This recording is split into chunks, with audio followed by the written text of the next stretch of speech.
most West Berliners are only coming in for a day, Charles, and then or East Berliners rather, and then they're coming into the West for a day, and then they're going to go back home to the East. I talked to several of them in East Berlin yesterday as they came back and said, does anybody have any plans to actually move to the West? And their answer would usually be, well, we have such a heavy investment in our jobs and our homes that it would be impractical for us to consider moving to the East. And now that the gates are open and we can visit the West, there's less of a reason for us to consider fleeing to the West. That's true. I think we think in terms of geopolitical terms, and what this is hundreds of thousands of personal stories. I ran into a family from East Berlin in the West yesterday that was visiting and asked them the same thing, are you going to go back? And it was a mother and a father and 2 children, and the mother looked at me like I was crazy and said, of course we're going to go back. The children have their friends there. We both have jobs. We have a house in the East. Now that we can come, you know, it was a nice place to visit, but I'm not sure I'd want to live here. And that struck me as profound, because these are people who are trying to live out their lives in as much the same way as they have for the last years as they can, with as much freedom as they can. In other words, there are not a lot of people here who expect a crush of permanent new residents in West Berlin. Are there a lot of people who expect that wall behind you, it is, after all, still a national border, to cease being a national border one day? Is there excited talk about reunification, the Fourth Reich? A lot of hope, wouldn't you think? There is a lot of hope, even though the East German leadership once again said this morning that the idea of reunification is something that they're not willing to talk about, and they don't consider a matter that's even worthy of discussion. But I'll tell you a little story, Charles.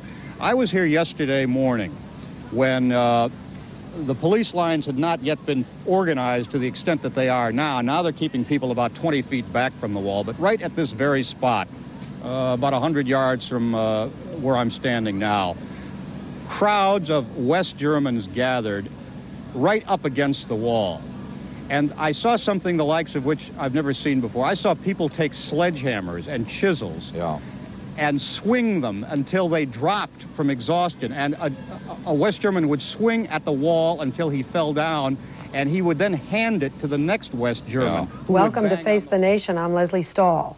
They're bringing down the wall piece by piece, officials and ordinary citizens, as the celebration continues in Berlin with crowds surging across the border. And now the traffic is flowing again from east to west. So far, the majority of East Germans who cross are returning home. It would be better for them to stay here. East German leader Egon Krenz keeps trying to catch up with his people, announcing free elections.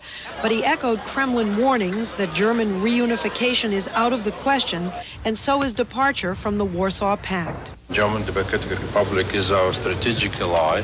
We have troops there. How can you talk realistically about reunification? That puts the Soviets on a collision course with West Germany on that issue.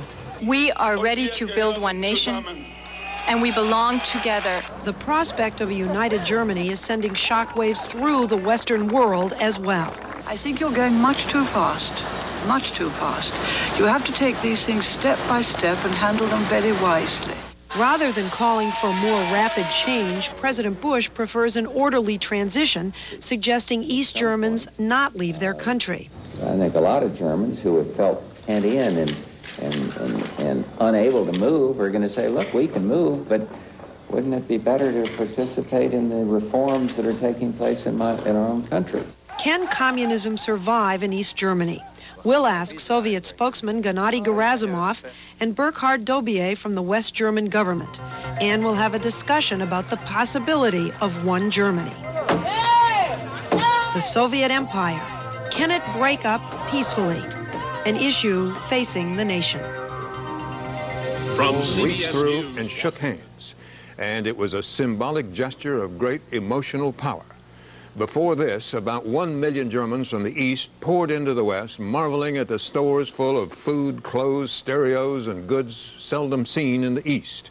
Here's ABC's Jerry King in Berlin. The celebrations have gone on around the clock. This was the scene in the early hours of this morning as East German workers continued opening up the Berlin Wall. And this morning, the mayors of the eastern and of the western sectors got together at one new crossing point to work on détente. But their people are well ahead of them. East has been meeting West again today, and they both like it. It's a wonderful day. This Potsdamer Platz, one of the heart of the old Berlin, that is open again. It makes us proud, and we are happy about it. This East German family drove half the night to get to West Berlin and to spend a few hours sightseeing and shopping. But both were almost impossible. The sheer size of the crowds in the streets made it difficult to move around. And this being Sunday, there were only a few stores open for business. But there was a lesson in freedom. When a small group of Maoist revolutionaries staged a protest, at first the East Germans merely listened quietly until they realized there was free speech here, and they exercised that right. Another new experience to take back to the communist world. Jerry King, ABC News, West Berlin.